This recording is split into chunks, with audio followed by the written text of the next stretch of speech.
I'm Katana, bringing you more Worlds coverage from behind the scenes and off the Rift. We asked you for your questions on the forums and Twitter for the pros and analysts we have here at Worlds. Let's find out what they had to say.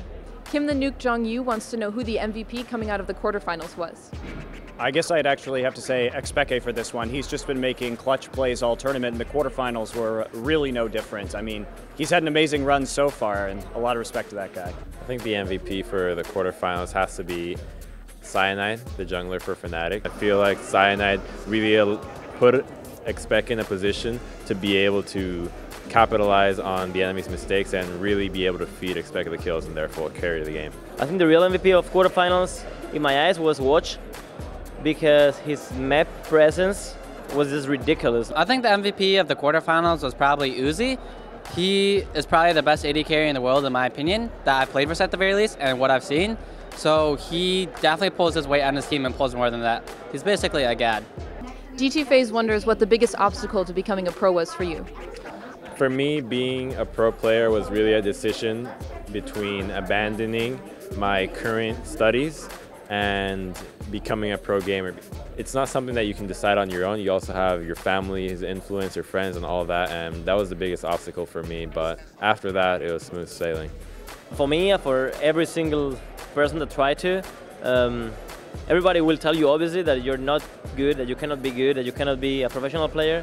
So you just keep working and demonstrate them and yourself that you can do it. Kira Oname asked, how do you deal with the pressure of performing at Worlds? Well, Kira, it's actually just grown over time. That's something you have to be able to build up to. And really, when you look into the camera, it's a good thing you're not looking at the hundreds of thousands of people that are watching, because I think it would then be a little bit harder. So it's kind of just you and the camera, and you just go at it.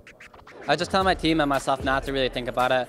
And if we play to the point where we're proud of how we did, then it's fine, no matter win or lose. So I think that's the best way to handle it. Vahabiel wants to know if you had one tip for players trying to get better at the game, what it would be. Whenever I actually played the game, I would keep a stream open, so extra pings would actually happen in the game, and they weren't even the pings in my game, but it did make me look at the mini-map more. So it opened up my awareness. A lot of people play the game and they play one champion all the way to level 30. I think that's bad. I think you should try to play every champion at least a couple times in all the roles, just because playing the game from a different perspective teaches you a lot more about the game than it would be than playing Teemo 500 games in a row. Well, I think the most important thing is that you have to make sure you don't care about what people say, because everybody's going to say that you're not good at the game, but you have to keep believing in yourself and keep trying, you will get better. The Exit Now wants to know what the biggest changes between seasons 2 and 3 were. You know, my favorite change between Season 2 and Season 3 was affected by the changes in the jungle because it allowed for much more dynamic, less farm-heavy games. So I think we're just seeing a lot more pick compositions and skirmish strategies, which are really exciting.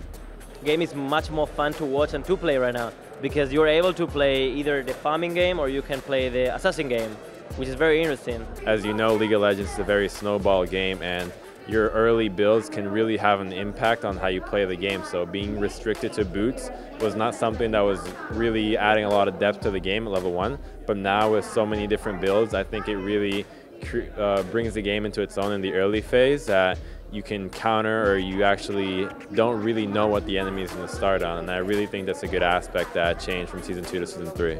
@_Soraka wants to know, what team are you most surprised has been eliminated so far?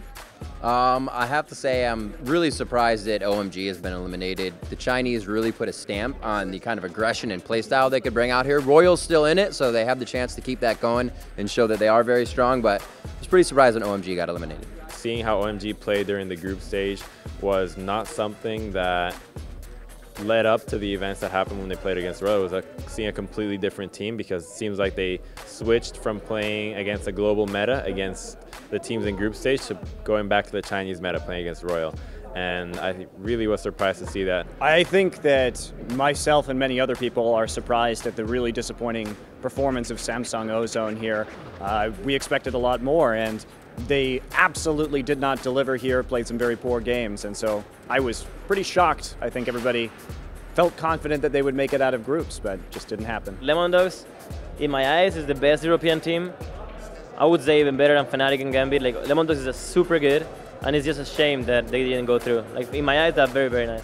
Vlad the Mignana wants to know what team that didn't make it into Worlds you would most have liked to see.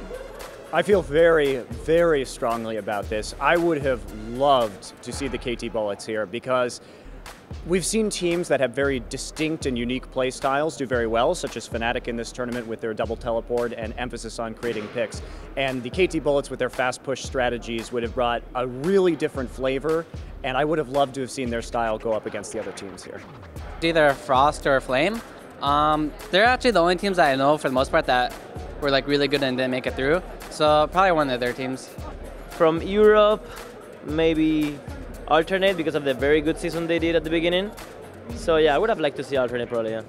I would have absolutely loved to see Cloud9 get through to the end. I think any North American lover of the game would, but unfortunately coming out to the world stage, they just didn't have what it took. Maybe next year. Entity Zero asks, what do you see yourself doing after retiring from pro gaming? Well, I always want to be part of a big move. So I want to be the pioneer at something. So we will see what it is. I have two choices that I consider. Either I'll go back to school to finish my degree. I have like 2 years to do that. Or I want to do something in esports. I'm pretty sure I want to help esports to grow. And with my knowledge and my network, I'm pretty sure I can make that happen. Thanks for sending in your questions, guys. Keep them coming and continue the conversation by using hashtag #OffTheRift. Check out more Worlds coverage at lolesports.com.